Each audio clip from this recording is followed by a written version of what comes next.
بعض جادوگر اور بعض نجومی لکیریں لگاتے ہیں اور لکیروں کے ذریعے بعض باتوں کا دعویٰ کرتے ہیں۔ اس کی کیا حقیقت ہے؟ آئیے رسول اللہ صلی اللہ علیہ وسلم کی چند احادیث سنتے ہیں۔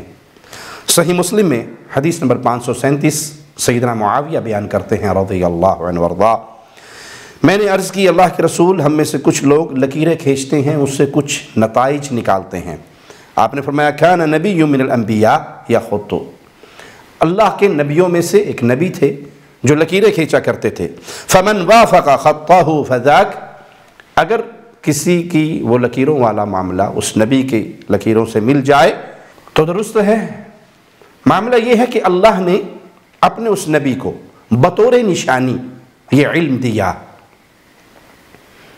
اور اس کے بعد یہ علم پھر کسی اور کے پاس نہیں۔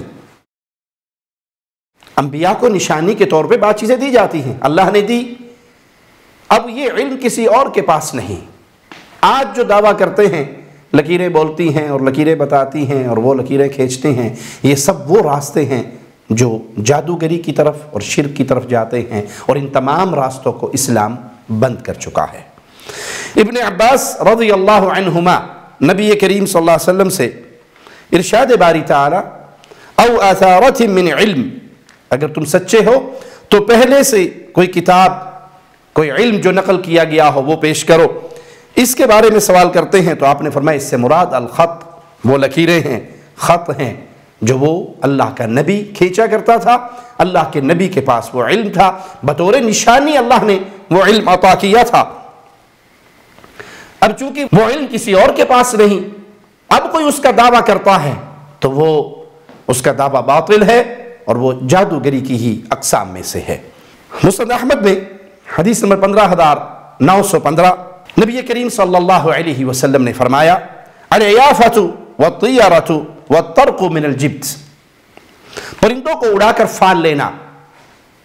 اہل شرک زمانہ جاہلیت میں پرندے چھوڑتے اور اس سے فال لیتے، اگر پرندہ دائیں طرف جاتا تو اس کام کو اچھا سمجھتے وہ کام کر لیتے، اگر پرندہ بائیں طرف جاتا تو اس کام کو چھوڑ دیتے۔ یہ پرندوں کو اڑا کر فال لینا، بدشگونی لینا اور زمین پر خط اور لکیریں کھینچنا، یہ سب جادو کی قسمیں ہیں۔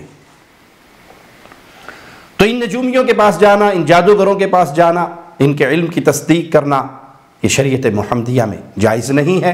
کوئی بیماری، کوئی تکلیف ہو تو اللہ نے آپ کو شفا کا خزانہ قرآن حکیم کی آیات اور نبی کریم صلی اللہ علیہ وسلم کی احادیث کے ذریعے اس کی شکل میں دیا ہے۔ آپ اپنی بیماریوں کا علاج خود کیجئے، اللہ پر خود بھروسہ کیجئے، اپنے ایمان کو مضبوط کیجئے۔ سورۃ فاتحہ کو شفا کہا گیا، اسے پڑھیے، آیت الکرسی کو پڑھیے۔ کسی پر جادو ہو گیا ہے تو وہ آیات پڑھیں جس میں جادو کے ابطال کا ذکر ہے، اور سورۃ فلق اور ناس پڑھیں، اللہ سے امیدیں لگائیں، ان ڈھیریوں پہ نہ گریں، ان جادوگروں کے پاس نہ جائیں جن سے آپ کے ایمان کو نقصان ہو۔ اقول قولی ھذا واستغفر اللہ لی ولکم ولسائر المسلمین۔